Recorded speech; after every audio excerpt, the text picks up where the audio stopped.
Corona কাহিনী সঙ্গে সুজয় আপনাদের স্বাগত। আমি প্রফেসর ডক্টর সুজয় বিশ্বাস এবং আজকে করোনা কাহিনীর তৃতীয় এপিসোডে আমার অতিথি ম্যাকআউট বিশ্ববিদ্যালয়ের vice chancellor professor doctor Saikat Maitra. নমস্কার সৈকত বাবু।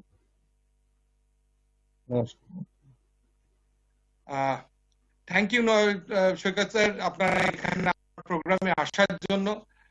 সবাই বলছিল যে নানান দিকটা অসুখ ছাড়াও নানান দিকটা করোনার মানে সকলের কাছে সামনে নিয়ে আসার জন্য, সেই জন্যই করোনা আক্রান্তে তো সারা বিশ্ব জড়িয়ে।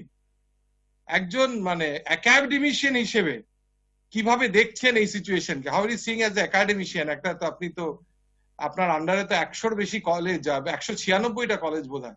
How are you seeing this present trend, এ করোনা কাহিনী, ওয়্যার ইট ইজ টেকিং?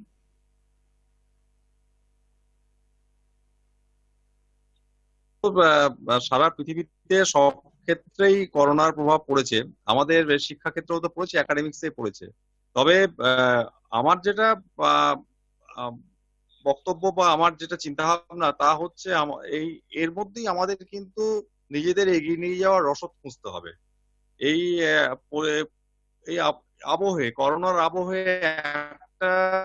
আমরা কিন্তু লেখাপড়া চালিয়ে যাচ্ছি। আমাদের বিশ্ববিদ্যালয়ের সঙ্গে যুক্ত যারা যে সমস্ত কলেজ রয়েছে, ছাত্রছাত্রী রয়েছে, তাদের লেখাপড়া চলছে এবং একটা সুযোগ এসছে আমাদের সামনে।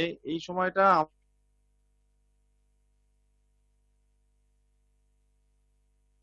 সবার ক্ষেত্রেই কিন্তু একটা বিরাট সুযোগের সম্ভাবনা সৃষ্টি হয়েছে এবং আমরা চেষ্টা করছি যতটা পারা যায়, কারণ ভবিষ্যতে পৃথিবী যেদিকে যাচ্ছে আমাদের শিক্ষা ব্যবস্থাও কিন্তু অনেকটা পরিবর্তন হতে চলেছিল এবং এটা করোনা আসার আগেই প্রযুক্তি এমন ভাবে আমাদের শিক্ষা ব্যবস্থা পরিবর্তন করে দিচ্ছিল যে আগামী দিনে e learning, ecology, digital technology application এগুলো খুব বড় আকারে আসতে চলেছিল এবং এটা একটা বলা যেতে পারে এই করোনা আবহে এটা কিন্তু ত্বরান্বিত হয়ে গেছে। কারণ এখন আমাদের কোনো আর চয়েস বা অপশন নেই, এই ডিজিটাল প্রযুক্তি ব্যবহার করেই আমাদের কিন্তু লেখাপড়া, আমাদের যে পরীক্ষা পদ্ধতি, আমাদের নানা রকম যে একাডেমিক কাজকর্ম চালিয়ে যেতে হবে।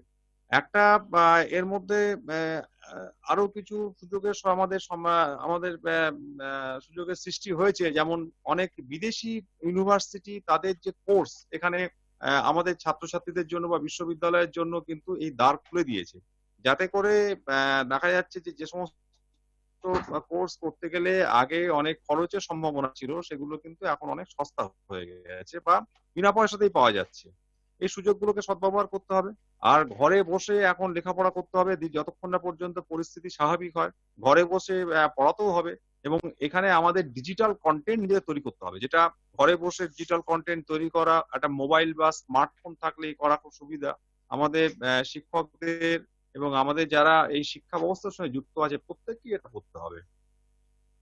আগামী দিনে আমি যেটা মনে করছি, এর ফলে কি হবে, আমাদের প্রচুর পরিমাণে ডিজিটাল কিন্তু রিসোর্স বা রসদ তৈরি হয়ে যাবে এবং যাতে করে আমাদের নিজেদের তো একটা মান উন্নয়নের জায়গা থাকছেই, তার সঙ্গে সঙ্গে এই বিদেশি যত ভালো জিনিস বেশি করে শেখা অনলাইন প্রযুক্তির মধ্যে দিয়ে, এবং আমাদেরও এই টেকনোলজি কি করে আরো ভালো করে ব্যবহার করতে হয়, কি করে আমাদের সোশ্যাল মিডিয়াকে ব্যবহার করে কি করে শিক্ষা ব্যবস্থা চালাতে হয়, এই সমস্ত গুলো কিন্তু আমাদের আরো বেশি করে আমাদের এই প্রক্রিয়াতে আমাদের আরো বেশি করে যুক্ত হয়ে আমরা কিন্তু আরো এর মধ্যে দক্ষতা অর্জন করতে পারবো।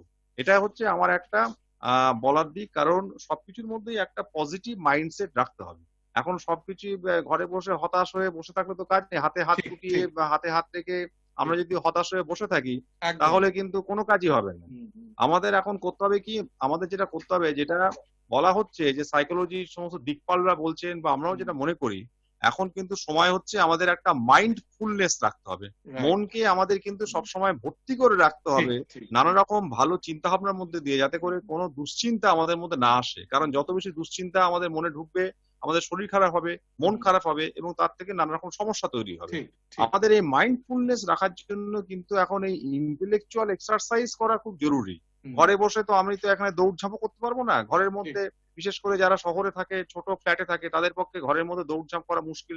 কিন্তু মনকে কিন্তু সচল রাখতে হবে। মন যত বেশি মাইন্ডফুল রাখা যায়, যত বেশি মনকে সক্রিয় রাখা যায়, এই ধরনের শিক্ষার মধ্যে দিয়ে এবং আরেকটা জিনিস এখন তৈরি হচ্ছে, যেটা নতুন কনসেপশন বা নতুন ধারণা, সেটা হচ্ছে যে শুধু আমরা যেটা চালাতাম একদিন পর্যন্ত, আমরা খালি কনজিউম করতাম, যেটা কনজিউমার বলা হতো, যে ডিজিটাল শিক্ষা বা রসদ আমরা কনজিউম করতাম। এখন সময় হচ্ছে নিজেদের জেনারেট করা, যেটাকে বলা হয় প্রজিউমার, মানে কনজিউমও করবো একসঙ্গে সঙ্গে নিজের জেনারেটও করবো। আপনি কন্টেন্ট প্রডিউস করার কথা বলছেন তো? আপনি কন্টেন্ট প্রডিউস করা তো শুধু নয়, হ্যাঁ একদম একদম অনেক কিছু আছে। শুধু কন্টেন্ট প্রডিউস সঙ্গে সঙ্গেও চিন্তা ভাবনা, যেগুলো ক্রিয়েটিভ চিন্তা ভাবনা, সেগুলোকে নতুন করে তুলে ধরো। এখন কিন্তু সময় আছে ঘরের মধ্যে বসে শুধু পড়াশোনা,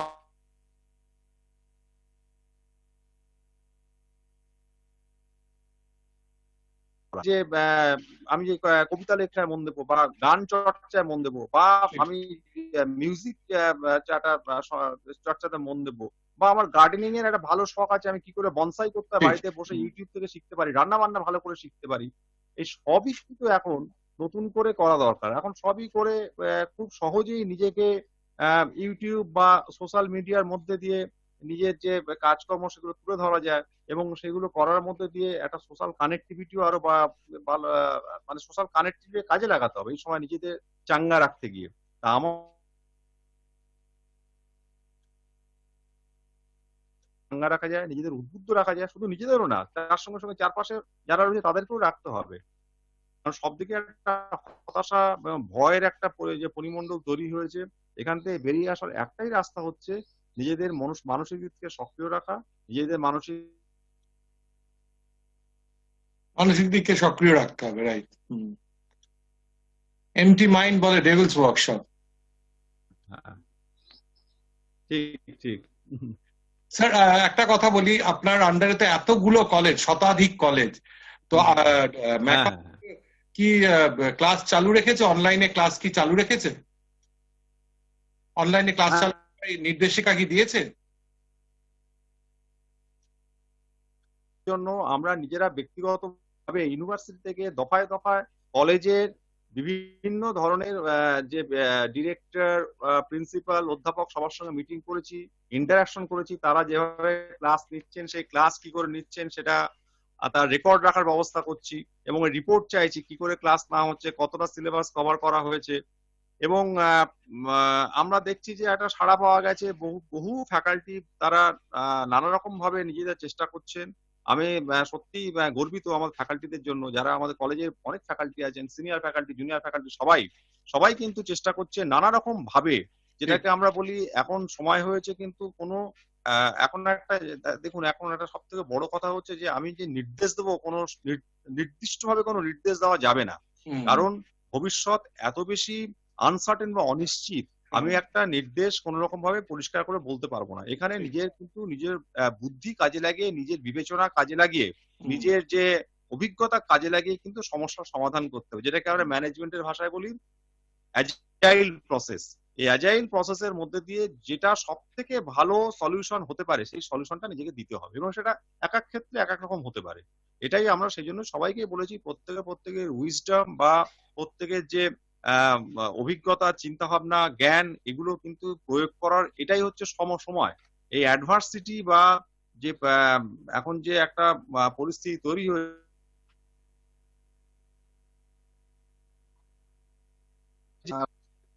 সেটা করে একটা অ্যাজাইল ভাবে, যে একটা নির্দিষ্ট রাস্তাতেই যে সব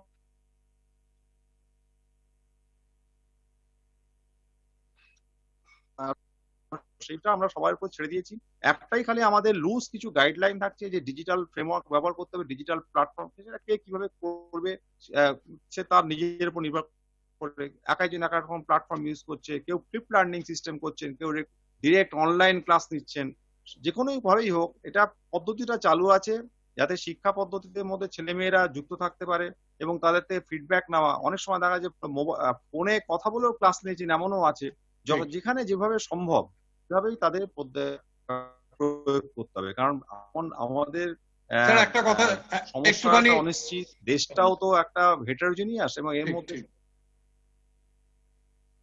স্যার একটা কথা জিজ্ঞেস করি। হ্যাঁ, টিচিং লার্নিং প্রসেস অন করার জন্য আপনি তো বলেছেন যে টিচিং লার্নিং প্রসেস অন করার জন্য আপনারা বলেছেন, এবং একটা ফরম্যাট দিয়েছেন তার থেকে ফিডব্যাক নিচ্ছেন, ফিডব্যাকের ওপরও আপনারা কমেন্ট করছেন যে পুরো কেন ক্লাস হচ্ছে কি হচ্ছে না। উই আর ভেরি, আপনি কি মনে করেন গোয়িং আ স্টেপ ফরওয়ার্ড যে আগামী দিন যেহেতু মনে হয় অফলাইন এবং অনলাইন এডুকেশন হাত ধরে চলবে, তাই জন্য আপনি কি মনে করেন শুধু লার্নিং প্রসেস অন না, এইটা থেকে টিচারদের কি ফ্যাকাল্টি ইভ্যালুয়েশনও করা সম্ভব কিংবা করা উচিত? এটা আপনার এই সম্বন্ধে আপনার কি মত, নাকি এখন শুধু টিচিং লার্নিং প্রসেসটা অন করাই ইজ গুড এনাফ? একদমই সম্ভব, কারণ আগামী দিনে আমাদের তো পদ্ধতিটা হবে যেভাবেই হোক না কেন, ক্লাস অনলাইনে হতে পারে, অফলাইনে হতে পারে, ক্লাস ইউনিভার্সিটি ক্যাম্পাসের মধ্যে 4 দেওয়ালের মধ্যে হতে পারে, ইউনিভার্সিটি বাইরে হতে পারে, যেভাবেই হোক না কেন সেই রেকর্ড কিন্তু একটা এখন একটা মানে উন্নত করতে গেলে বা একটা এক্সেলেন্স সবটাকে একটা ম্যানেজ করতে হয়। এখন এই সমস্ত ক্লাস রেকর্ড, স্টুডেন্ট রেকর্ড, কোনটা কি হলো সবকিছু এখন আর্টিফিশিয়াল ইন্টেলিজেন্স বেসড অনেক প্ল্যাটফর্ম হয়ে গেছে, যেখানে নিয়ে গিয়ে রেকর্ড গুলো নিয়ে যেতে হবে, নিয়ে গিয়ে সেগুলো অ্যানালিসিস করতে হবে। কারণ আমাদের এর পরে নানা রকম রেগুলেটরি বডি আছে, এনবিএ রয়েছে, বা এই ধরনের রেগুলেটরি বডি যে এক্সারসাইজ যখন হয়, যখন এই কোর্স ম্যাপিং হয়, প্রোগ্রাম ম্যাপিং হয়, কোশ্চেন সেট হয়, এটার যে সবকিছুই কিন্তু আমরা যা যা অ্যাক্টিভিটি বা এক্সারসাইজ করছি, সব এক্সারসাইজ গুলোকে একটা ডিজিটাল প্ল্যাটফর্মের মধ্যে দিয়ে ট্রান্সপারেন্ট ডোমেনে নিয়ে আসা, যাতে করে এর কোয়ালিটি নিয়ে বা গুণ নিয়ে কোনো রকম যেন সন্দেহের অবকাশ না থাকে, 1 নম্বর। 2 নম্বর, ডিজিটাল প্ল্যাটফর্মে আমার যে কন্টেন্ট আমি প্লেস করলাম, এরপরে কিন্তু অনেক কমেন্টস পাওয়া যায় বা মন্তব্য পাওয়া যায়, সেই মন্তব্যের উপর ভিত্তি করে আমি কিন্তু কন্টেন্টকে আপডেট করতে পারি। তাহলে এই যখন সুবিধা রয়েছে, একটা ট্রান্সপারেন্সি, 2 নম্বর হচ্ছে কন্টিনিউয়াস আপডেশন, এই সুযোগগুলো যখন রয়ে যাচ্ছে, আগামী দিনে আমাদের এই পদ্ধতি বেশি করে অবলম্বন করতে হবে। আগে যেটা ছিল যে একটা খুব রেস্ট্রিক্টেড বা কনফাইন্ড ওয়েতে টিচিং লার্নিং চলতো, এখন তা হবে না, এখন এটা ইউনিভার্সাল হয়ে যাচ্ছে। এবং এখানে বসে আমাদের টিচাররা আমরা অনলাইন প্ল্যাটফর্মে গিয়ে সেই ক্লাস করতে পারি, ইউকের টিচাররা ক্লাস দিচ্ছেন, আমাদের ভারতের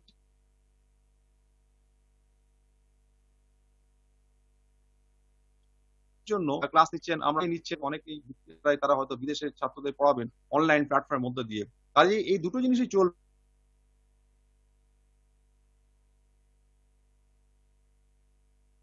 ঠিক ও নিজের যে মানোন্নয়ন সেটা কিন্তু ক্রমান্বয়ে করে যেতে হবে। স্যার, একটাই হচ্ছে যে ফ্যাকাল্টিরা বলছে যে টিচিং লার্নিং প্রসেস অন থাকুক, কিন্তু এই সময় evaluation should not be the criteria, মানে এইটা আপনি কতটা যে মানে টিচাররা মানে ইভ্যালুয়েশনের ব্যাপারে আমরা যেটা করি, ইভ্যালুয়েশনের আমাদের একটা পদ্ধতি আছে, কন্টিনিউয়াস ইভ্যালুয়েশন বা ফরমেটিভ ইভ্যালুয়েশন। এই ফরমেটিভ ইভ্যালুয়েশন কিন্তু আমাদের বিভিন্ন ধাপে হয়। আমাদের ইতিমধ্যেই আমাদের যে ইউনিভার্সিটি তো কয়েক বছর ধরে এই পদ্ধতিগুলো অনেকটাই তৈরি করে ফেলেছে, আমাদের 4টে ধাপে ফরমেটিভ ইভ্যালুয়েশন হয়। এখন আমরা চেষ্টা করছি যেখানে ইভ্যালুয়েশন হয়তো একটা এন্ড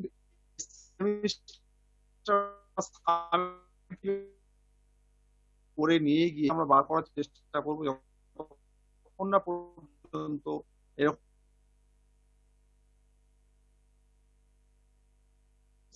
শেষ কথা যদি আরেকবার বলেন। থাকবে না, সব জায়গায় যা ছেলেমেয়েরা আবার যখন সুযোগ হবে তখন তারা পরীক্ষা দেবে, সব রকম এখন আমাদের সব অপশন করে রাখতে হবে এবং ফ্লেক্সিবল রাস্তায় থাকতে হবে।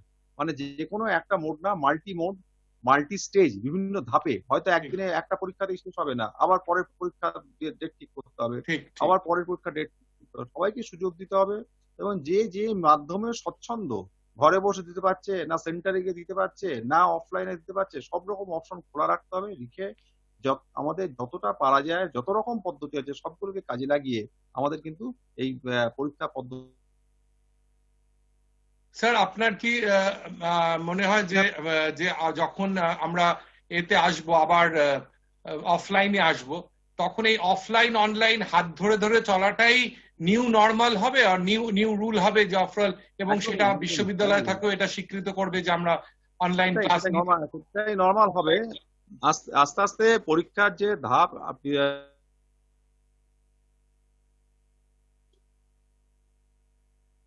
আমরা অবজেক্টিভ বা পরীক্ষাগুলো অনলাইনে করা খুব সহজ হয়, কারণ সেখানে অটোমেটেড করা যায় সবকিছুটাই। যেখানে ডেসক্রিপটিভ পেপার হয় বা কোশ্চেন্স হয়, সেখানেও এখন রিসার্চ হচ্ছে কি করে ন্যাচারাল ল্যাঙ্গুয়েজ প্রসেসিং বা লিঙ্গুইস্টিক ইন্টেলিজেন্স অ্যাপ্লাই করে ডেসক্রিপটিভ কোশ্চেন গুলোকে কি করে তার রিভ্যালুয়েশন করা যায়। স্যার এই যে ইউজিসি যে গাইডলাইন হচ্ছে যে সেপ্টেম্বর থেকে নতুন সেশন হবে, সেটাই কি ম্যাকআউট ফলো করবে? পিয়ার রিভ্যালুয়েশন আসছে এবং নানা রকম স্কিম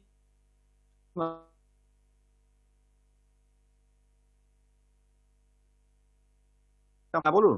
হ্যাঁ স্যার, ইউজিসি যে নতুন গাইডলাইন দিয়েছে যে সেপ্টেম্বর থেকে নতুন সেশন হবে, ম্যাকআউটে কি সেইটাই ফলো করবে যে সেপ্টেম্বর থেকে নতুন সেশন?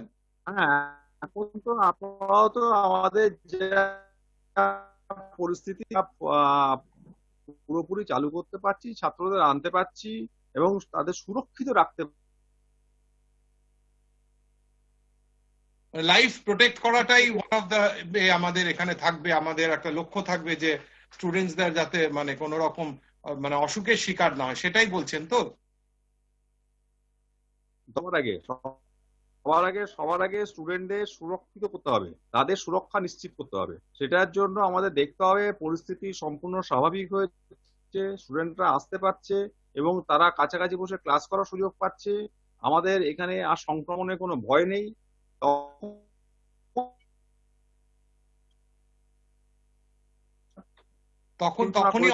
এবং আমাদের মাননীয় মুখ্যমন্ত্রী বলেছিলেন যে হয়তো আমরা এই মুহূর্তে ক্লাস এরকম আমাদের ইউনিভার্সিটি চালু রাখা যাবে না, আমাদের চেষ্টা করতে হবে এটা যত দীর্ঘায়িত বা বিলম্বিত করা যায়।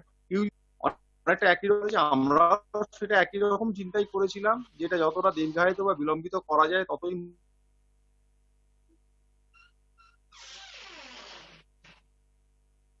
সেটাই আমরা প্রত্যেককেই সেটাই সেরকমই নির্দেশ দিচ্ছি, যাতে প্রত্যেকে সুরক্ষিত থাকে, ঘরে থাকে এবং অকারণে বাইরে বেরিয়ে বা অন্য জায়গায় বেরিয়ে নিজেদের বিপদ না ডেকে আনে। সেটা প্রত্যেকে যদি সুরক্ষিত থাকে এবং ভালো থাকে তাহলে কিন্তু আগামী দিনে অনেক কিছুই করতে পারবে। কিন্তু সবার আগে তো শরীর যদি ঠিক থাকে, সবাই যদি সুস্থ থাকে, তাহলে কিন্তু এই যেটুকু সময় নষ্ট হবে সেই সময় কিন্তু মেকআপ করে নেওয়া যাবে। সেই বিষয়ে কোনো সন্দেহ নেই, সংশয় নেই। বরং এখন দরকার হচ্ছে ঘরে বসে নানা রকম ভাবে এই ডিজিটাল প্রযুক্তির মাধ্যমে, ইন্টারনেটের মাধ্যম ব্যবহার করে যতটা সম্ভব নিজেকে আপগ্রেড করা। যদি ইন্টারনেট না থাকে, বই ব্যবহার করে, যা বাড়িতে যা বইপত্র আছে তাই ব্যবহার করে করতে হবে। চিন্তা করতে হবে যেভাবে করা যায়, যেভাবে পারা যায় নিজেদের আপগ্রেড করতে হবে, নিজেদের নানা রকম স্কিল অ্যাট্রিবিউট তৈরি করে ফেলতে হবে। এটা হচ্ছে এই মুহূর্তে আমাদের সব থেকে করণীয় কাজ। আর স্যার একটা প্রশ্ন, যে গৃহবন্দী তো আফটার অল তো লকডাউন, লোকে গৃহবন্দী, এবং আমরা দেখেছি যে ইটালিতেও 76 ডেজ লকডাউনের পর লোকের একটা মানসিক অস্থিরতা হয়েছে কিংবা মানসিক অসুখটা খুব এফেক্ট করছে। তাহলে স্যার যে স্টুডেন্টসরা এতে এফেক্টেড হয় তাদেরকে কি আপনি অ্যাডভাইস করেন?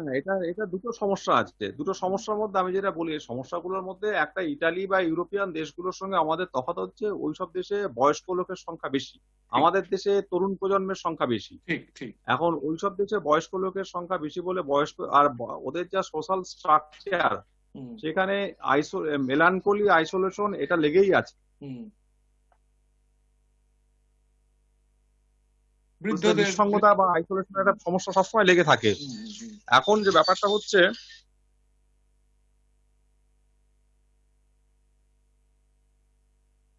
পরিবারের ধারণা রয়েছে, পরিবারের সঙ্গে মিলেমিশে থাকে, এখনো পর্যন্ত আছে, বহু জায়গাতে পরিবার ধারণা রয়েছে। আমাদের যেটা হচ্ছে তরুণ প্রজন্মকে কি করে তাদেরকে সক্রিয় রাখা যায়, কারণ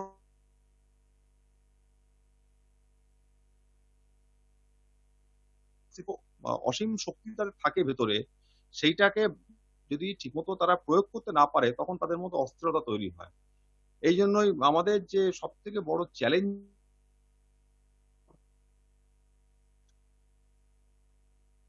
রয়েছে, তাদেরকে ঠিকমতো ভাবে তাদের টেক কেয়ার করা, তাদের ঠিকমতো গাইড করা, তাদেরকে পরামর্শ দেওয়া, তাদেরকে উদ্বুদ্ধ করা, তাদেরকে অনুপ্রাণিত করা, এটাই কিন্তু এখন সব থেকে বড় কাজ। আমাদের দেশের সমস্যা, মানে চ্যালেঞ্জ হচ্ছে এইটাই। বিদেশের সঙ্গে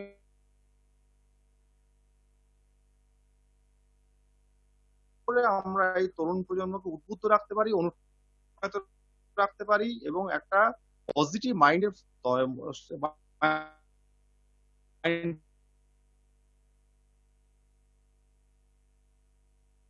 স্যার আপনি পজিটিভিটির কথা বললেন।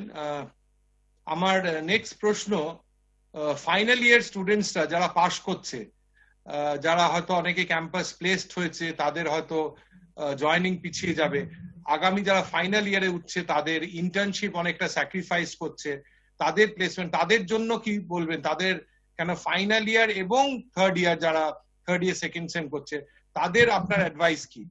হাউ টু কিপ দেমসেলভস, মানে ওরা যাতে অ্যাপ্রিহেনশনে না ভোগে। আমাদের এখন যেটা হবে কি আগামী দিনে আমরা সবাই দেখতে পাচ্ছি যে হ্যাঁ, সেটা আমরা দেখতে পাচ্ছি যে বিশ্বব্যাপী যে একটা যে এই যে করোনার যে একটা ইম্প্যাক্ট বা একটা এফেক্ট হয়েছে, তাতে বহু অর্গানাইজেশন তারা কিন্তু এফেক্টেড হয়েছে বা প্রভাবিত হয়েছে। এখন বহু জায়গাতে আমাদের যারা চাকরি বাকরি পেয়ে গেছে, যারা চাকরি পাবে, জয়েনিং করবে, তাদের তো নিয়ে কোনো সমস্যা নেই, তারা চাকরি পাবে, হয়তো সেটা বিলম্বিত হতে পারে, দীর্ঘায়িত হতে পারে। কিন্তু এখন একটা বড় সুযোগ আসছে যে যেহেতু আমরা দেখতে পাচ্ছি যে আমেরিকা এবং ইউরোপের অবস্থা খুবই খারাপ, এবং আমাদের যে বিশেষ করে যে সমস্ত চাকরি বাকরি যেগুলো যারা বিদেশে গিয়ে চাকরি করতো বা বিদেশে পড়াশোনা করতে যেত, সেই জায়গাটা অনেকটাই এখন নড়বড়ে হয়ে গেছে। আমাদের এখন কিন্তু যে মেধা বাইরে চলে যেত, সেই মেধা কিন্তু দেশের মধ্যে আমাদের রিটেন করা বা মেধাকে রাখার একটা সুযোগ তৈরি হয়েছে, 1 নম্বর। 2 নম্বর হচ্ছে যে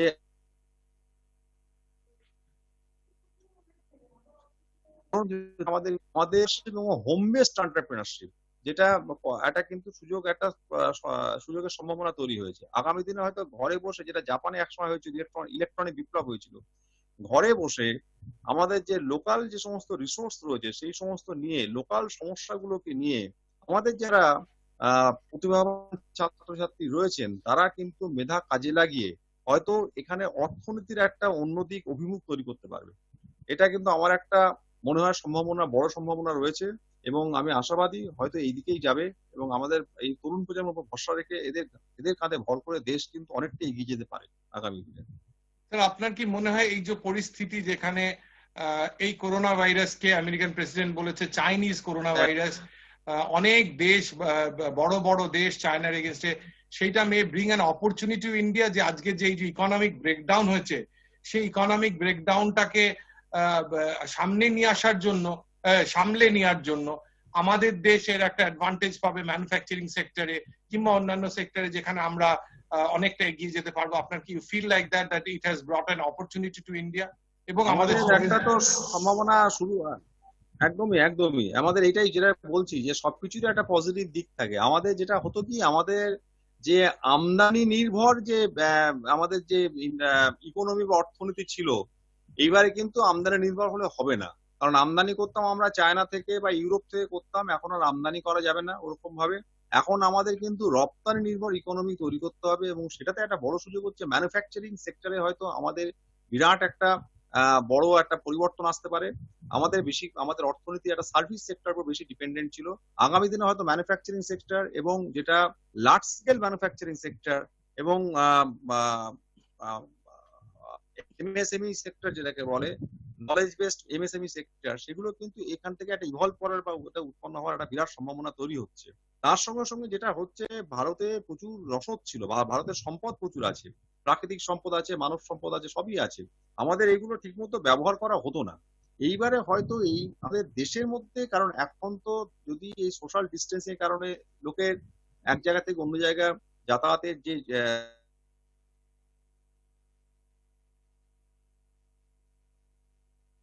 আমাদের কিন্তু কাছাকাছি এবার চারপাশে কি সম্পদ আছে দেখে সেইভাবে আমাদের কিন্তু নিজেদের নলেজ বুদ্ধি কাজে লাগিয়ে আমাদের এই ইকোনমিকে কিন্তু চাঙ্গা করার একটা বিরাট জায়গা এসছে। এবং এইটা আমাদের দেশ তো সত্যি প্রাকৃতিক যত সম্পদশালী, প্রাকৃতিক দিকে এখানে এত এগ্রিকালচারের এত বড় সুযোগ রয়েছে, এবং সেখানে স্মার্ট এগ্রিকালচার, প্রিসিশন এগ্রিকালচারের বিরাট একটা সুযোগ রয়েছে। অ্যাগ্রোবেস্ট মানে একটা রিভলিউশন হতে পারে। এছাড়াও প্রচুর রকম সুযোগ রয়েছে এখানে। এই সুযোগগুলোর আমার সদ্ব্যবহার করতে হবে, এবং সেটা করার জন্য যখন একটা দেয়ালে পিঠ থেকে যায় বা আর যদি কোনো অপশন না থাকে, তখন মানুষ কিন্তু তার সব থেকে বেশি যে পোটেনশিয়াল সেটা ব্যবহার করে। এখন আমাদের কিন্তু এই সুযোগ এসছে যে নিজেদের ভেতরে যে হিডেন পোটেনশিয়াল যেটা ছিল, যেটা এতদিন পর্যন্ত আমরা যে কোনো কারণে হোক ঠিকমতো ব্যবহার করতে পারছিলাম না, আমাদের ভালো ছেলেরা বাইরে চলে যাচ্ছিল, আমরা খুব শর্টকাটে বিদেশ থেকে কাঁচামাল নিয়ে এসে বা বিদেশ থেকে জিনিসপত্র আমদানি করে চালাচ্ছিলাম। এইবারে হয়তো আমাদের ঘুরে দাঁড়িয়ে সবাই মিলে দাঁড়িয়ে একসঙ্গে এই দেশের ইকোনমিটাই কিন্তু অন্যদিকে ঘুরিয়ে দেওয়ার একটা বিরাট সুযোগ তৈরি হয়েছে। তার সঙ্গে সঙ্গে আন্তর্জাতিক সমীকরণ পাল্টে যাচ্ছে, যে সে চায়না ভাইরাস কি সেটা সেই বিশ্ব তর্কের মধ্যে না গিয়েও বলা যেতে পারে আন্তর্জাতিক সম্পর্কগুলোর একটা নতুন করে এগুলো সমীকরণ হচ্ছে, রিঅ্যারেঞ্জ বা রিঅর্গানাইজড হবে, সমীকরণ তৈরি হবে। তার ফলে একটা বিরাট সুযোগ ভারতের সামনে তো আসছে আগামী দিনে।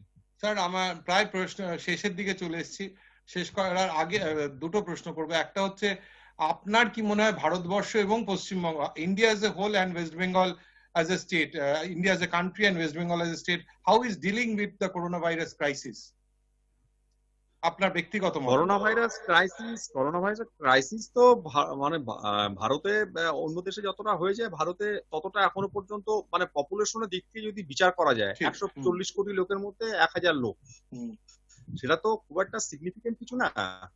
ভারতের তো পপুলেশন অনেক বেশি, সেটা আমেরিকাতে যা পপুলেশন তার মধ্যে যা নাম্বার, সেই পার্সেন্টেজ ধরলে ভারতের যে পার্সেন্টেজ সেটা কিন্তু এটা কিন্তু কিছুই নয় সেই হিসেবে।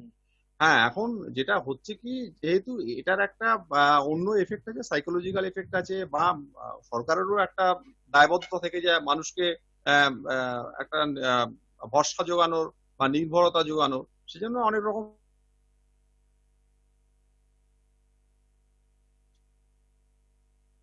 অল্প অল্প করে হোক যে কোনো ইকোনমিটাকে চাঙ্গা রাখতে হবে, চালু রাখতে হবে। এটা আস্তে আস্তে হবে, এবং এর মধ্যেই আমরা কিন্তু আমাদের যেটা অনেকেই বলেছেন যে বহু এরকম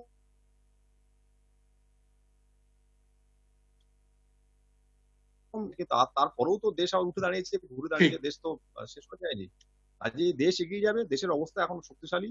এখন আমাদের মানব সম্পদ, তরুণ প্রজন্ম, তারা অনেক বুদ্ধিমান, অনেক খবর রাখে, আমাদের জ্ঞানের ভান্ডার এখন কিন্তু অনেক রকম ভাবে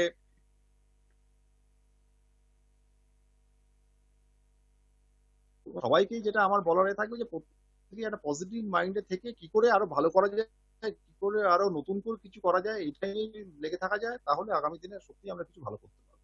স্যার আমার শেষ প্রশ্ন, সবাই জিজ্ঞেস করছে, নানান দিক থেকে জিজ্ঞেস করছে, কি মনে হয় কবে শেষ হবে এই সোশ্যাল ডিস্টেন্সিং না হলেও এই গৃহবন্দী দশা, কবে নর্মাল সামাজিক জীবন, মানে আগের মতো নর্মাল না হলে মোরাললেস নর্মাল কবে থেকে আমরা শুরু করতে পারবো? Any idea? সেটা আস্তে আস্তে আমরা তো আমাদের মানে বলতে গেলে অনেক দিনের মধ্যে বা আমাদের জীবদ্দশার মধ্যে এবং আগেও আমরা দেখিনি এইরকম সমস্যা তৈরি হয়েছে।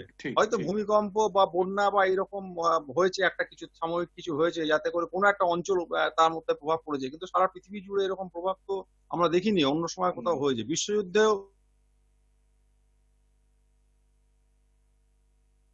কিছু না কিছু তার ইম্প্যাক্ট হয়ে গেছে এই মুহূর্তে। যদিও বিশ্বযুদ্ধে অনেক বেশি মারা গেছিল, তার সেই তুলনায় সংখ্যা অনেক কম এখনো, কিন্তু যেটা বলার কথা যে স্প্রেড কিন্তু সারা পৃথিবী জুড়ে হয়েছে, এইটা একটা বিরাট দিক। এবং এটা এখন ভবিষ্যৎ কিন্তু অনিশ্চিত, আমরা বলতে পারবো যে কবে শেষ হচ্ছে, কবে একদম শেষ হয়ে যাবে, এটা কিন্তু অন্য জায়গা থেকে প্রেডিক্ট করে দিচ্ছে। এগুলো প্রেডিকশনটা এখনোই খুব একটা যে কাজের কাজ হবে তা নয়, কারণ প্রচুর ডেটা অ্যাভেলেবেল না থাকলে এই ধরনের প্রেডিকশন করা যায় না। আমাদের আস্তে আস্তে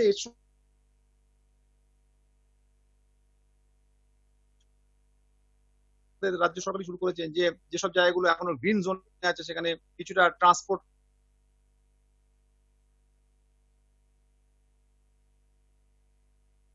অ্যাক্টিভিটি শুরু করা, এই করে করে চালু করতে হবে। তবে যে কোনো যাই হোক না কেন, আমাদের এখন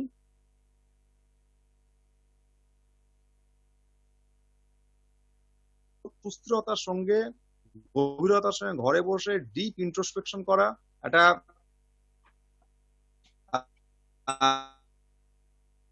চিন্তা করা উচিত। যখন হবে পরিস্থিতি তখন দেখা যাবে, তখন বাইরের জগতে গিয়ে আবার নিজেকে অ্যাপ্লাই করা যাবে।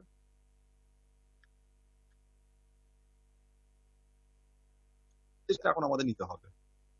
Thank you doctor Maitra, thanks for your time, thanks for your all your advises.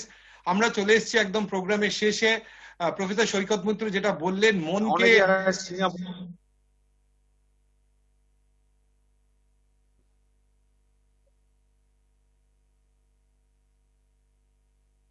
হ্যাঁ এপিসোড হওয়ার সময় মাঝে মাঝে ইন্টারনেট কানেকশনের জন্য আটকে গেছে। প্রফেসর মৈত্র বললেন যে empty mind is a devil's workshop, সুতরাং মনকে অকুপাইড রাখতে হবে।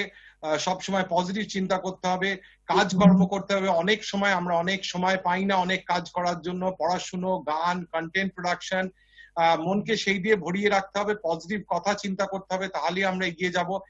একদম বলে দিলেন যে না, উনিও বলতে পারবেন না যে কবে শেষ হচ্ছে।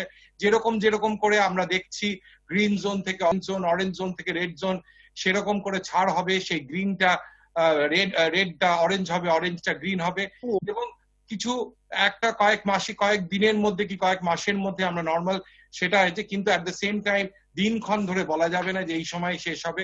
সুতরাং যতক্ষণ না আসছে সেই সময় মনকে পজিটিভিটিতে ভরিয়ে রাখতে হবে। আমরা নিশ্চয়ই যে প্রত্যেক দিনের মতো যে বলি, আজকেও বলবো যে success is bouncing back from failure. সুতরাং আমরা, উনি এই ইকোনমিক দিকেও বলেছেন যে আগেও অনেক প্রত্যাঘাত হয়েছে, আমরা সেখান থেকে ফিরে এসেছি যদি করতে পেরেছি।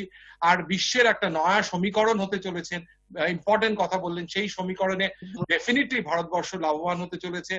আগামী কয়েক মাস কিংবা কয়েক বছর হয়তো স্টুডেন্টসরা অন্য রাজ্য কিংবা অন্য দেশে ভেঞ্চার করবে না। সুতরাং ব্রেইন ড্রেন অফ ইন্ডিয়া, সেটা আমাদের আমরা ইন্ডিয়া তার সুফল পাবে, এবং Indian brains will be utilize for Indian development of economy. আমরা সব মিলিয়ে এগিয়ে যাব, আমরা করব জয় নিশ্চয়, বুকের ভিতরে আছে প্রত্যয়, আমরা করব জয়। ফিরে আসবো পরের এপিসোড নিয়ে কিছুদিনের মধ্যে। নমস্কার, আমি প্রফেসর ডক্টর সুজয় বিশ্বাস। আজকে করোনা কাহিনী সঙ্গে Sujoy with professor doctor Saikat Maitra, ম্যাকাউটের vice chancellor, honourable vice chancellor. ইন্টারনেটের কানেকশনের মাঝে মাঝে উইক পড়ে যাওয়ায় অনেক সময় আমরা অনেক কথা শুনতে পাইনি, কিন্তু আমি যেহেতু অন্য প্রান্তে ছিলাম, আমি দেখেছি যে মোরাললেস বোঝা গেছে। কিন্তু যেটুকুনি অসুবিধা হচ্ছে তার জন্য আমি আনকোয়ালিফাইড অ্যাপোলজি চেয়ে নিচ্ছি। কোনো অসুবিধা হলে আমাকে আপনাদের নিজ গুণে সবাই মাফ করবেন, কিন্তু আশা করি এনজয় করবেন এরকম একটা নয়া আঙ্গিক করোনা কাহিনী।